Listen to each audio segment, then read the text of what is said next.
Hello students, how are you all. I hope कि आप सब मस्त होंगे और घर पर ही स्वस्थ होंगे। तो जैसे कि आप लोग जान रहे हो, हम लोग ने इलेक्ट्रोकेमिस्ट्री को स्टार्ट कर दिया है और हमने उसमें काफ़ी सारे वीडियोस भी कंप्लीट कर दिए हैं। तो कल हमने अगर रिकॉल करें तो हमने कल स्टैंडर्ड इलेक्ट्रोड पोटेंशियल के बारे में पढ़ा था कि वे उसके न्यूमेरिकल्स को कैसे सॉल्व करते हैं। आज के टॉपिक में हम लोग ये पढ़ने वाले हैं कि नॉन स्टैंडर्ड इलेक्ट्रोड पोटेंशियल का कैलकुलेशन कैसे करते हैं। यानी कि ऐसे हमारे पास इलेक्ट्रोड सेल है, यानी कि हमारे पास ऐसे सेल्स है जो नॉन स्टैंडर्ड कंडीशन में है, यानी कि जो स्टैंडर्ड कंडीशन में नहीं है, तो फिर हम उनके लिए कैसे न्यूमेरिकल को सॉल्व करें। तो हम उसको शुरू करेंगे। पे अटेंशन हियर। आज का हमारा टॉपिक है that is non standard electrode potential calculation. कल था स्टैंडर्ड इलेक्ट्रोड पोटेंशियल, आज है नॉन स्टैंडर्ड इलेक्ट्रोड पोटेंशियल। ठीक है, non standard electrode potential calculation. Yes, चलो शुरू करते हैं। देखो, नॉन स्टैंडर्ड, पहले तो आप ये समझिए कि भाई स्टैंडर्ड किसको कहते हैं। स्टैंडर्ड यानी कि स्टैंडर्ड टेम्परेचर एंड प्रेशर हो एंड कॉन्सेंट्रेशन भी स्टैंडर्ड हो तो उसको हम लोग स्टैंडर्ड कंडीशंस बोलते हैं। लाइक नॉन स्टैंडर्ड कंडीशन उसका उल्टा होगा। स्टैंडर्ड क्या होता है? तो स्टैंडर्ड के लिए इलेक्ट्रो के अंदर टेम्परेचर रहता है 298 केल्विन, ओके, प्रेशर रहता है 1 atm प्रेशर, कॉन्सेंट्रेशन रहता है 1 मोलार। ये किसके लिए है? ये इलेक्ट्रो के लिए स्टैंडर्ड कंडीशंस है बच्चों। किसके लिए है? ये इलेक्ट्रो केमिस्ट्री के लिए स्टैंडर्ड कंडीशंस है। ओके, तो फिर अगर नॉन स्टैंडर्ड कंडीशन है तो इसका पूरा उल्टा होगा। यानी अगर टेम्परेचर इक्वल टू 298 केल्विन है, ठीक है, और प्रेशर इक्वल टू 1 atm है, कॉन्सेंट्रेशन 1 मोलार है, अगर ये ना हो, यानी कि temperature is not equal to 298 kelvin, pressure is not equal to 1 atm, concentration is not equal to 1 molar, तो उसको हम लोग क्या बोलते हैं? नॉन स्टैंडर्ड कंडीशंस बोलते हैं बच्चों। क्या बोलते हैं? नॉन स्टैंडर्ड कंडीशंस बोलते हैं, है ना। तो देखो, हम लोग ने यहाँ पर क्या पढ़ा था? गैल्वेनिक सेल के बारे में हम लोग पढ़ाई कर रहे थे। इसके बारे में था गैल्वेनिक सेल के लिए। अब ये हमने पढ़ा था कि भाई गैल्वेनिक सेल के अंदर स्पॉन्टेनियस रेडॉक्स रिएक्शन होता है। स्पॉन्टेनियस रेडॉक्स रिएक्शन होता है, okay. Yes, spontaneous redox reaction में क्या होगा? Work is done by the system, यानी कि सेल खुद अपना काम करेगा। Work is done by the cell, work done by the cell. अब यहां पर अगर सेल खुद काम करेगा तो उसके डेल्टा जी की वैल्यू क्या आएगी? नेगेटिव आएगी। एक बार कुछ चीजों को रिकॉल करते हैं। हमने डैनियल सेल में कुछ और भी चीजें देखी थी, ठीक है। हमने डैनियल सेल में कुछ चीजें देखी थी, जरा ध्यान देना क्या था वो। हमने डैनियल सेल के अंदर कुछ चीजें पढ़ी थी और वो क्या थी कि एनोड के ऊपर क्या होता है? वहां पर ऑक्सीडेशन होता है, ठीक है। और एग्जांपल के तौर पे हमने क्या लिया था? लाइक हमने Zn लिया। Zn अपने इलेक्ट्रॉन को डोनेट करके Zn2+ बना रहा है, यानी उसने क्या किया? इलेक्ट्रॉन्स को डोनेट किया है, ठीक है कि नहीं। और कैथोड में क्या होगा? कैथोड के ऊपर रिडक्शन होगा। क्या होगा? कैथोड के ऊपर रिडक्शन होगा, यानी कि वहां पर होगा क्या?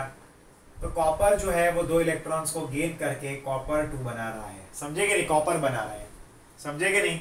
यानी कि यहाँ पर +2 से, इसको एक्चुअली में इस तरह से लिखते हैं, यहाँ पर +2 से 0 हुआ है बच्चों, ठीक है। यहाँ पर क्या हुआ है? +2 से 0 हुआ है, यहाँ पर 0 से +2 हुआ है, ठीक है। तो यहाँ पर 0 से +2 हुआ है, यानी कि यहाँ पर क्या हुआ? ऑक्सीडेशन हुआ। और यहाँ पर +2 से 0 हुआ, यानी कि यहाँ पर क्या हुआ? रिडक्शन हुआ है बच्चों। क्या हुआ है? यहाँ पर रिडक्शन हुआ है। अब जरा ध्यान देना इधर, ठीक है, इधर रिडक्शन प्रोसेस हुआ है। अब बेसिकली अगर हम लोग 1 मोल इलेक्ट्रॉन के ऊपर चार्ज फाइंड करते तो कितना होता है? चार्ज ऑन 1 मोल इलेक्ट्रॉन कितना होता है? दैट इज 96500 कूलम रहता है। कितना रहता है? 96500 कूलम रहता है। लेकिन यहाँ पर गौर करने वाली बात यह है कि ये जो 96500 है उसको हम लोग बोलते हैं 1 फेराडे। क्या बोलते हैं? 1 फेराडे, दैट इज 96500 कूलम, ठीक है ना, that is called 1 Faraday, okay. अब देखो, यहाँ पर वर्क डन किसको बोलेंगे? W = Q × आएगा V, समझे कि नहीं? Q × V, ये हमारे लिए बन जाएगा, दैट इज इक्वेशन नंबर 1 बना। अब देखो यहाँ पर क्या होगा, मान लो कि भाई हमारे पास ऐसा है कंडीशन में कि if n moles of electrons are flowing, मान लो कि भाई सेल में n moles of electron flow हो रहा है, n मोल्स ऑफ इलेक्ट्रॉन का फ्लो हो रहा है, then total charge is equal to NF बनता है। मोल यानी कि n इंटू क्या होगा, total charge n into Faraday करने का उतना, यानी कि उसको हम लोग बोलते हैं net charge, total charge Q बोलते हैं बच्चों, ठीक है। क्या बोलते हैं, टोटल चार्ज Q बोलते हैं। अब यहाँ पर हमने जो ये Q क्या हो गया, टोटल चार्ज फ्लोइंग, कितना चार्ज भाई सेल के अंदर फ्लो हो रहा है, तो उसके लिए फॉर्मूला क्या है, that is n into F है। ओके, फॉर्मूला क्या है, n इंटू एफ है। लेकिन यहाँ पर V क्या बनेगा, तो V बनता है वोल्टेज, V क्या बनेगा, दैट इज वोल्टेज। इसको हम ई सेल भी बोल सकते हैं, क्या बोल सकते हैं, ई सेल। देखो आपको यहाँ पर क्या मिल गया, V is equal to E cell मिल गया, यहाँ पर रख सकते हैं। और Q की वैल्यू क्या मिली, NF मिली, यानी कि Q की एंड V की जो भी वैल्यू हमें यहाँ पर मिली है वो सारी वैल्यू को हम यहाँ पर रिप्लेस कर सकते हैं, हाँ कर सकते हैं। तो चलिए कर देते हैं। यहाँ पर W इज इक्वल टू क्या आएगा, Q की वैल्यू क्या है, तो वो NF है ना, N इंटू एफ आएगा, N इंटू एफ। ओके, और यहाँ पर V की वैल्यू क्या है, तो वो सेल E है, E है ना, E सेल, ठीक है, वो भी हमने रख दिया। अब देखो यहाँ पर क्या होता है कि क्योंकि ये एक स्पॉन्टेनियस प्रोसेस हो रहा है, यहाँ पर होगा कैसा, तो देखो work done is equal to minus delta G होता है ना। डेल्टा जी की वैल्यू क्या आती है, नेगेटिव आती है, क्योंकि यहाँ पर स्पॉन्टेनियस प्रोसेस हो रहा है, यानी कि सेल खुद काम कर रहा है, work is done by the cell, by the system, है ना। That is why delta G की वैल्यू क्या आएगी, नेगेटिव आएगी। और ऐसी कंडीशन के अंदर क्या मिलेगा, that is equal to NF cell, क्या मिलेगा, NF सेल।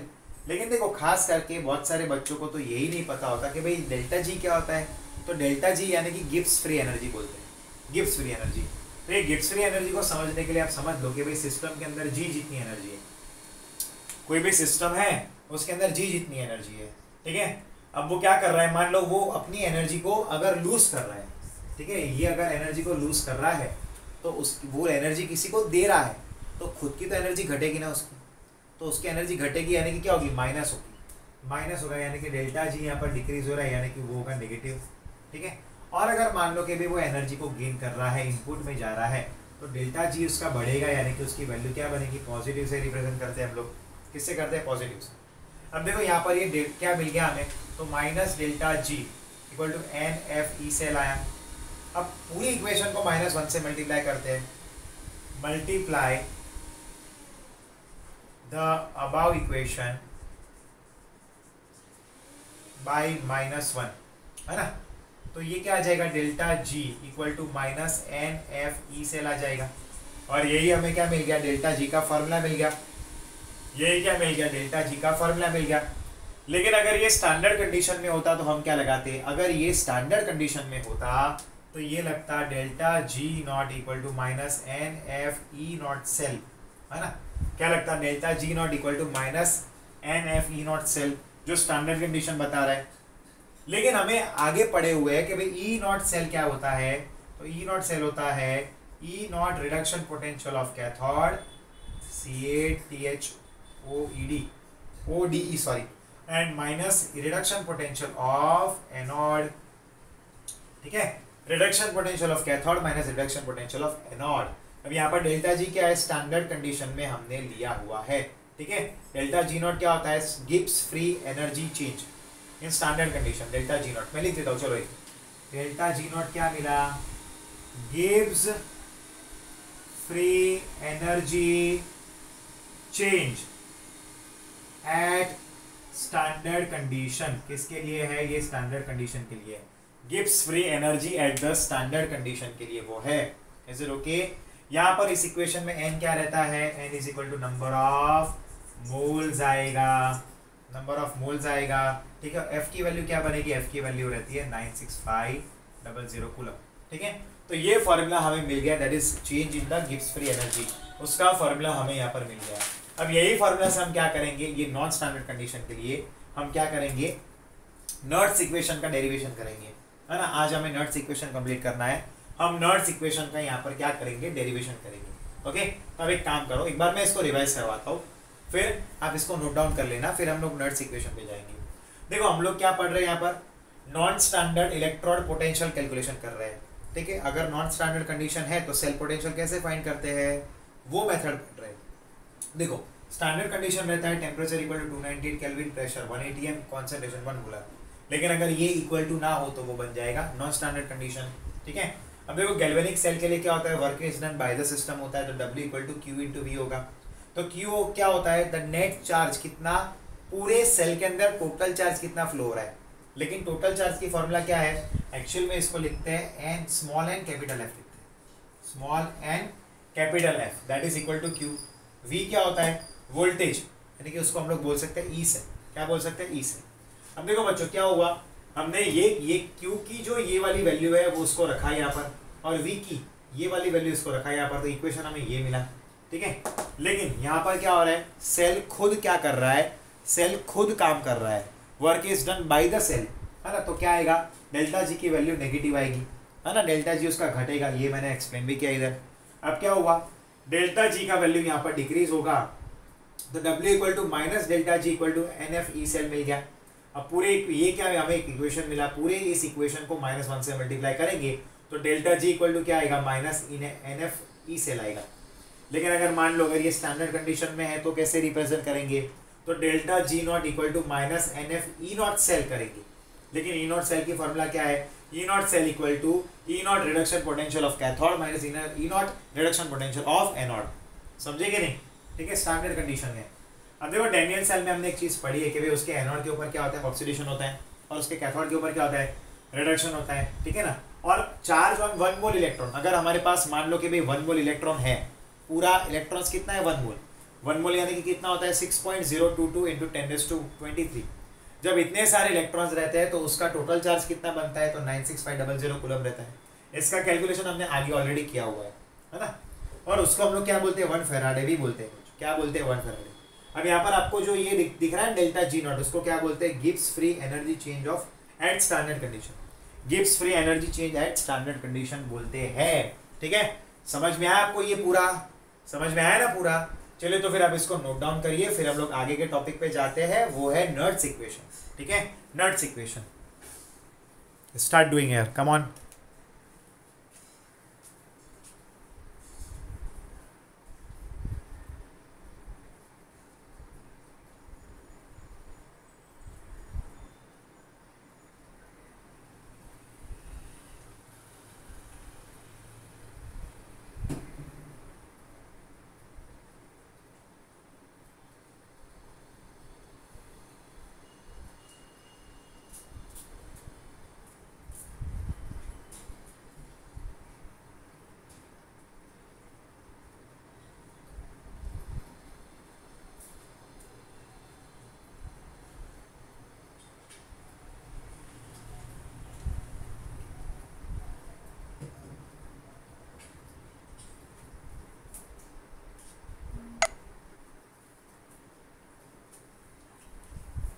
चलो वैसे नोट डाउन में तो काफ़ी टाइम जाएगा, आप इसका स्क्रीनशॉट ले लो, ठीक है, फिर शांति से अच्छे हैंडराइटिंग से इसको लिख देना, ठीक है।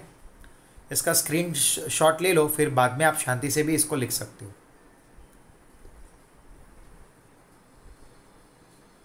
चलो अब देखो नर्ड्स इक्वेशन में कैसे जाएंगे। अब यहाँ पर आपने क्या देखा कि भाई देखो एक बात तो फिक्स रहती है कि कोई भी सेल हो उसके एनोड के ऊपर तो ऑक्सीडेशन ही होगा, और कोई भी सेल हो उसके कैथोड के ऊपर तो रिडक्शन ही होगा। फर्क सिर्फ इतना होता है कि टर्मिनल में फ़र्क रहता है। अगर हम इलेक्ट्रोलाइटिक सेल लेते हैं तो हमारा एनोड ऑक्सीडेशन बनता है, वो पॉजिटिव टर्मिनल बनता है, और कैथोड नेगेटिव टर्मिनल बनता है। लेकिन अगर हम लोग मान लो गैल्वेनिक सेल लेते हैं तो हमारा एनोड जो है जिसपे ऑक्सीडेशन हो रहा है वो नेगेटिव टर्मिनल बनेगा, और कैथोड जो है जो पॉजिटिव टर्मिनल का काम करेगा, है ना। बस फ़र्क इतना है कि उसके टर्मिनल्स बदल जाते हैं, बट वहाँ पर प्रोसेस तो जो हो रही है वो एक ही रहेगी, है ना। और इतना याद रखना, सारे सेल के अंदर रेडॉक्स रिएक्शन तो होता ही है, सारे सेल के अंदर रेडॉक्स रिएक्शन तो होता ही है, ये एकदम फिक्स बात है। वैसे आप लोग ने ऑलरेडी आगे पढ़ा है कि भी इलेक्ट्रोलाइटिक सेल में क्या होता है।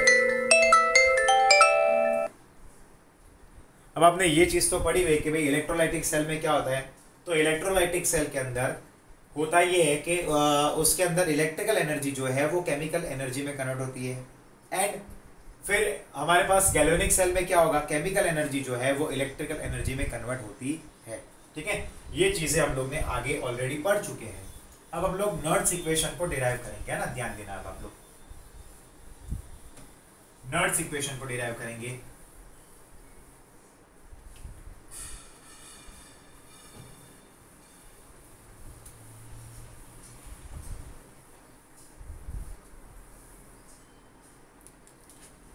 पे अटेंशन हियर, हम लोग नर्ड्स इक्वेशंस डिराइव करते हैं। कैसे करेंगे जरा ध्यान से देखना।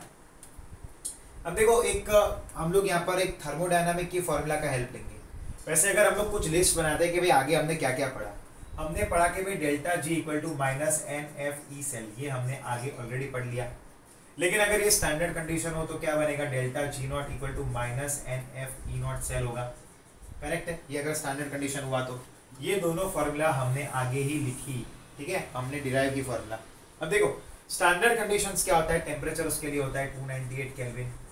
ठीक है, प्रेशर कितना रहेगा 1 atm, कॉन्सेंट्रेशन कितना रहेगा 1 मोलर। सही है कि नहीं।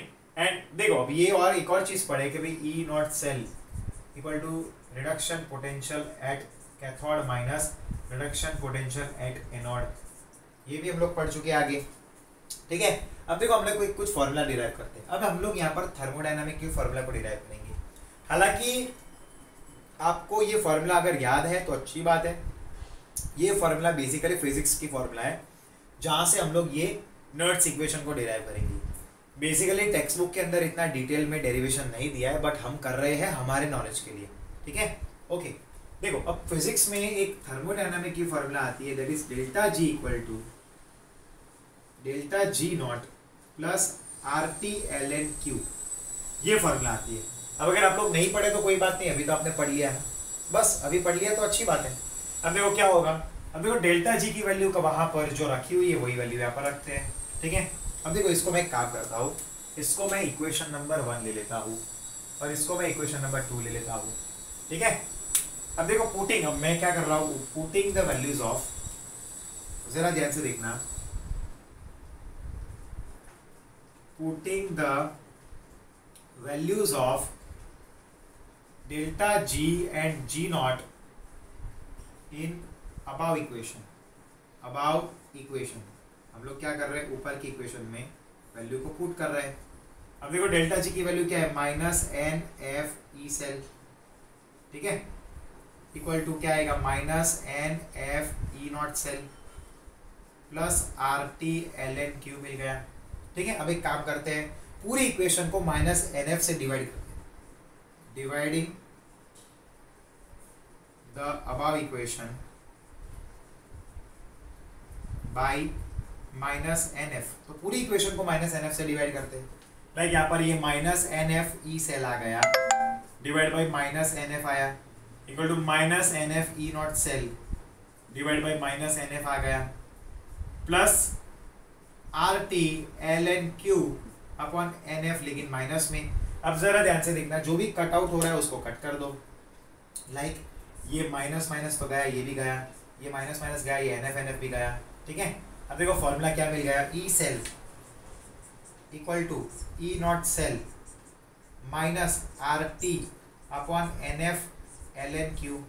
लेकिन देखो एक चीज आपको ऑलरेडी पता है कि भाई एल एन का मतलब क्या होता है, 2.303 लॉग बेस 10, ये होता है उसका मतलब, है ना। तो एल एन की वो वाली वैल्यू हम रख सकते हैं। ठीक है, यहाँ पर T क्या बनेगा, तो यहाँ पर T यानी कि टेम्परेचर रहेगा, बट यहाँ पर हम टेम्परेचर को केल्विन में ही लेते हैं। ठीक है, टेम्परेचर को केल्विन में ही लेते हैं।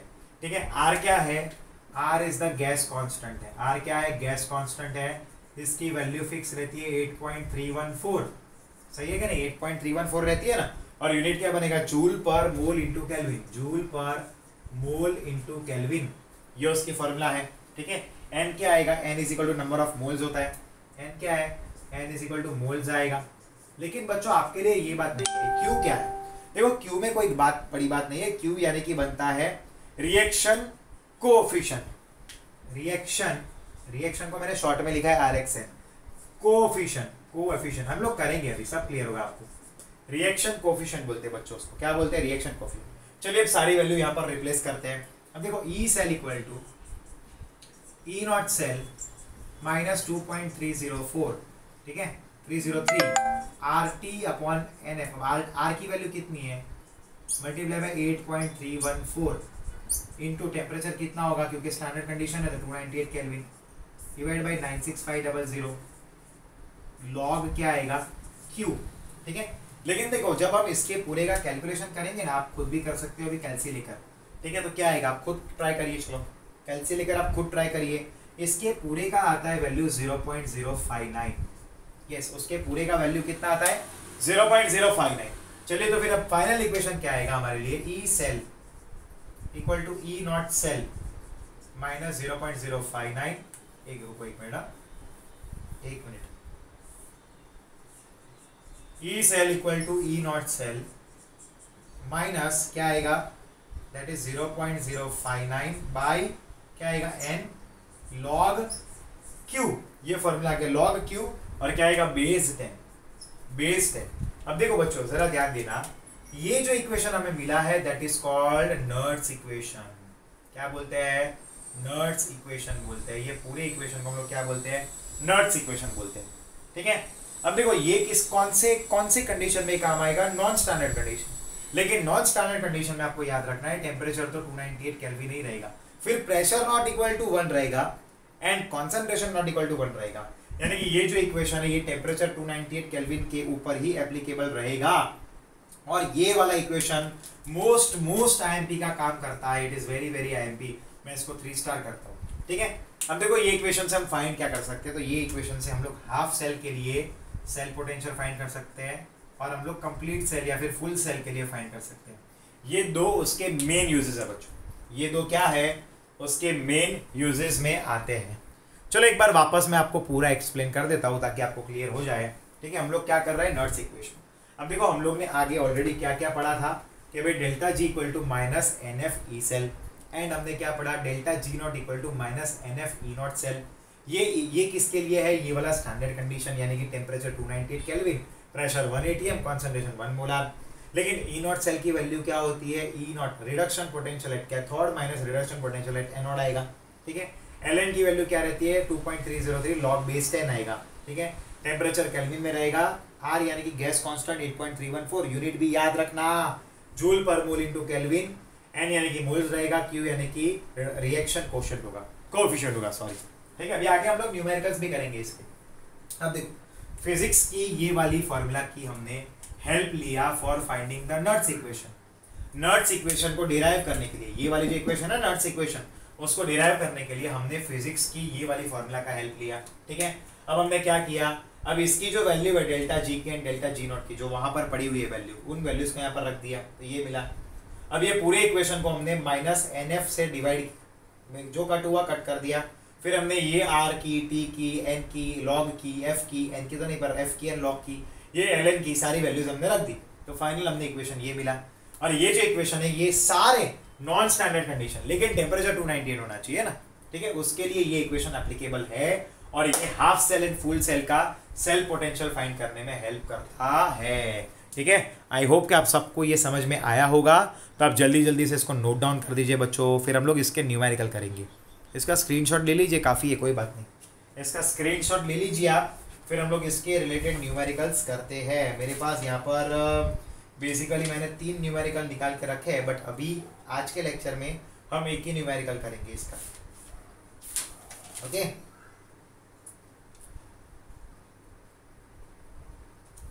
यस हो गया आपका।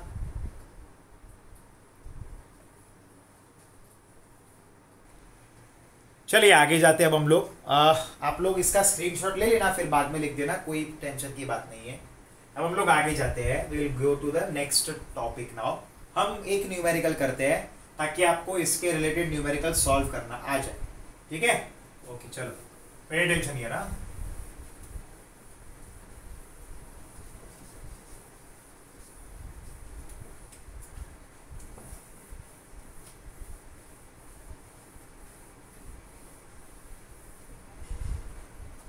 चलो ध्यान देना यहाँ पर, pay attention here.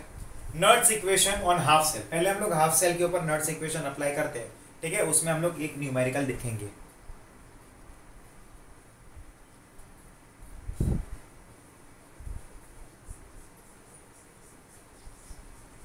Nurse equation on half cell, ठीक है। पे अटेंशन हियर। देखो क्वेश्चन ये दिया है हमें कि भी हमारे पास m plus m solid E naught mn plus mn plus m equal to plus कितना वैल्यू दिया है वहां पर, that is given to us x value दिया हुआ है, ठीक है। That is given x electron volt, ये दिया हुआ है, ठीक है। अब यहाँ पर क्या है, नॉन स्टैंडर्ड कंडीशंस दिया हुआ है। नॉन स्टैंडर्ड कंडीशन क्या होता है, आप खुद याद करिए। नॉन स्टैंडर्ड कंडीशन यानी कि temperature naught equal to 298 kelvin आएगा, ठीक है। Pressure naught equal to 1 atm आएगा, okay, and concentration naught equal to 1 atm आएगा, ठीक है। अब देखो कैसे सॉल्व करेंगे ऐसे इक्वेशन को, जरा ध्यान से देखना। EMN plus n m equal to E naught mn plus m minus 0.059 by n log q, ठीक है, log q। लेकिन बच्चों आपको ये क्वेश्चन होगा कि भाई log q कैसे रखेंगे। तो देखो log q, ये q क्या होता है पहले समझिए। तो q होता है concentration of product divide by concentration of reactant, ये q की वैल्यू है। अब देखो प्रोडक्ट एंड रिएक्टेंट क्या होगा, रिएक्शन तो लिखना पड़ेगा हमें यहाँ पर। बेसिकली यहाँ पर इन लोग ने रिएक्शन नहीं दी है तो मैं लिख देता हूँ, कोई बात नहीं।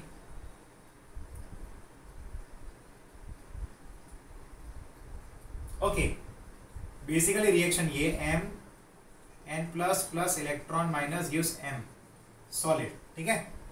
ये प्रोडक्ट है तो मैं यहाँ पर लिख रहा हूँ m सॉलिड, ये प्रोडक्ट का कॉन्सेंट्रेशन हुआ, डिवाइड बाय रिएक्टेंट क्या है m n प्लस, ठीक है, ये हुआ q के लिए।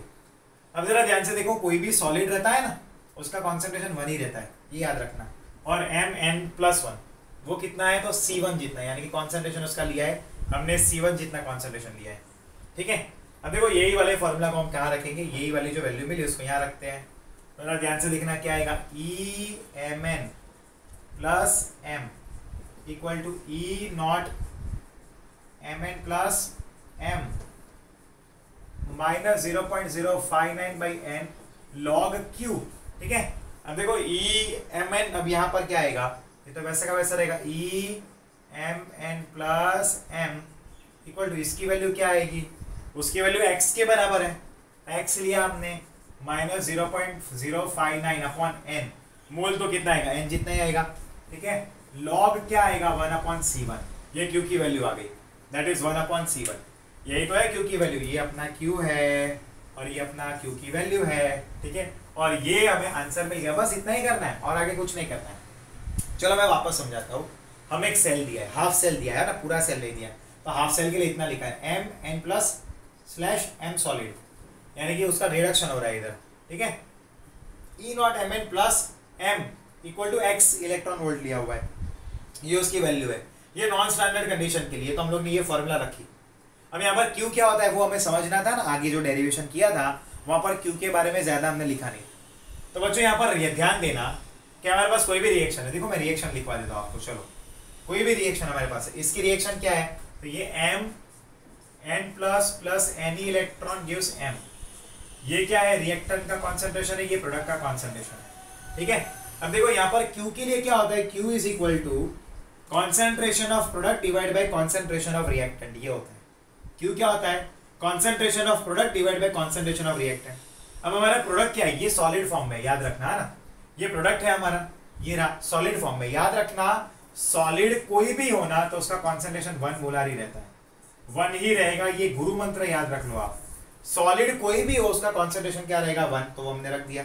रिएक्टेंट क्या है, m raise to n plus है, ये उसका चार्ज यानी कि, ठीक है, r है, पर उसकी वैल्यू हमने कॉन्सेंट्रेशन कितना लिया है, C1 के बराबर लिया है, ठीक है। मैं लिख देता हूँ यहाँ पर m n plus is equal to C1 जितना है, ठीक है ना, C1 जितना कॉन्सेंट्रेशन हमने लिया है, बस तो ये रखा। अब ये वाली वैल्यू को इधर रख दिया, इसको क्या दिया, x दिया, x रख दिया हमने, खत्म। इस तरह से ये न्यूमेरिकल हो गया, एग्जाम्पल नंबर 1। अब इसी तरह से आपको वैल्यूज वाले भी बहुत सारे न्यूमेरिकल आएंगे बच्चों, इसी तरह से बहुत सारे वैल्यूज वाले भी न्यूमेरिकल आते हैं जो आपको करने कंपलसरी हो जाते हैं, ठीक है ना। तो वो जो वैल्यूज वाले न्यूमेरिकल्स है वो हम लोग अगले आने वाले वीडियो लेक्चर में करेंगे। ये लेक्चर को आगे ज़्यादा नहीं बढ़ाते हैं क्योंकि ये टॉपिक बहुत ज़्यादा इंपॉर्टेंट है, इसको स्टेप बाय स्टेप समझना ज़रूरी है और इसके लिए स्लो जाना भी ज़रूरी है। हमें कोई जल्दी नहीं है। अब मैक्स टू मैक्स मैंने बताया था कल के वीडियो में भी कि मैक्स टू मैक्स मेरे को चाहिए 4 जितने वीडियो। आज का वीडियो गिन लिया, अब मेरे को 4 जितने वीडियो में हमारा चैप्टर कंप्लीट हो जाएगा। मैक्स टू मैक्स 5 वीडियो, उससे ज़्यादा नहीं। यानी कि आज वेंसडे है, आज मैं रिकॉर्डिंग कर रहा हूँ तो वेंसडे है, ठीक है। थर्सडे फ्राइडे सैटरडे ही होगा, मंडे ट्यूसडे तक, अगले वीक तक हमारा चैप्टर खत्म और अगले वीक में मैं आपको चैप्टर नंबर 1 के वीडियो अपलोड करवाना शुरू कर दूंगा, ठीक है। समझ में आया आपको? अच्छी तरह से नोट्स बनाना, अच्छी तरह से मेहनत करना। Keep working hard students, we will be connected by this way only, ठीक है। घर पे ही रहना, अपने आप का ध्यान रखना। मिलते हैं नेक्स्ट लेक्चर में। Till then good bye and take care.